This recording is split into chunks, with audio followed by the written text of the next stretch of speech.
This might be a slightly controversial video, but let me tell you what the red pill did right. Reason number one that they did right. Right? It gave men language for their experiences. A lot of men were moving through life confused about dating, attraction, rejection, downright feeling invisible, and they didn't know how to talk about it. So realistically, it said out loud what many men felt but never really said, right? And what do I mean? Rejection hurts. Confidence matters.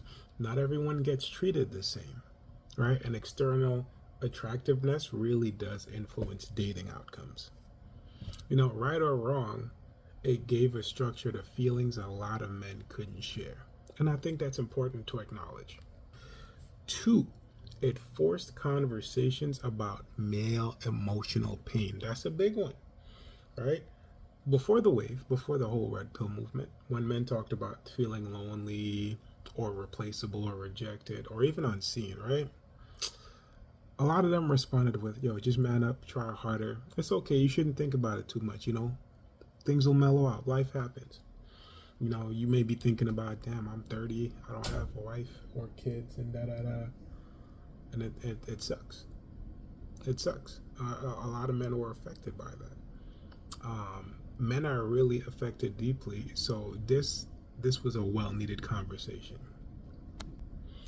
Three, it encouraged self-improvement, at least at first, before it turned into flex into hierarchy. The message was become a version of yourself that you yourself were proud of, right?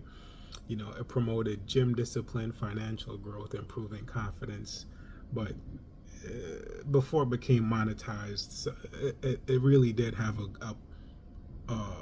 I want to say a positive mindset in the beginning. A lot of people don't know where the beginning was, but I've been doing a lot of research into it, so that's why I know these things.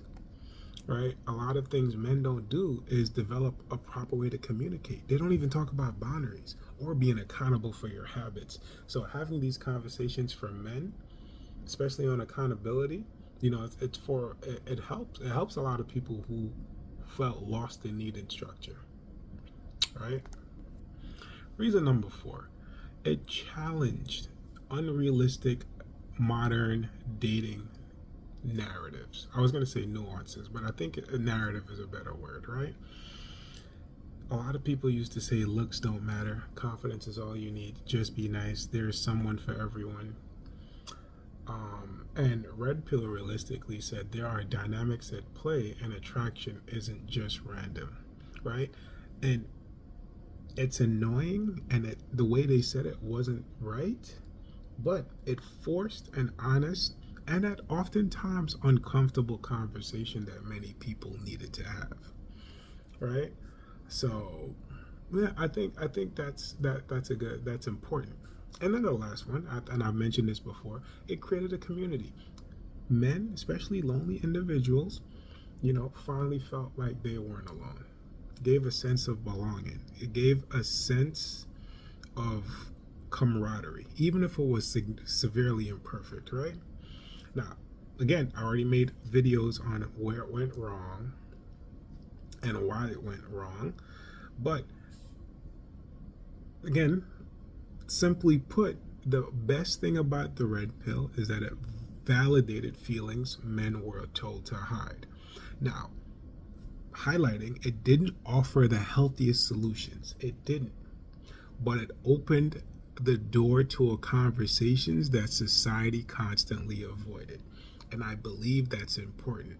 Men struggle, men feel, men want love, and we hurt quietly. That's it, right? Now, if you want my advice, if you want to evolve this conversation, it's not go back to being red pill. It's not even to go back to the red pill, right? We need to understand that self-awareness isn't bitterness. Self-worth is not me being defensive. And connection is not combat. Those are the type of conversations we need to have, and that's the type of awareness that we need so we can have those conversations with men, but especially if we want to create a stronger generation of men. Thanks for watching. Side note, this is why it's important to know who's in the room when you're having these conversations. Because if the wrong people are leading these conversations, that's when you get the wrong solutions. Think of things like there are a lot of issues in our country right now. So think of it like who's leading the country, right? You may agree or disagree. Who's leading your current state? You may agree or disagree. Who's your governor? Who's your mayor, right? All of those. Do you agree with their policies? Because the conversations people are having aren't the wrong conversations, but the people proposing solutions may be the wrong people, or just people you don't agree with. That's the nicest way I could put it. Thanks for watching.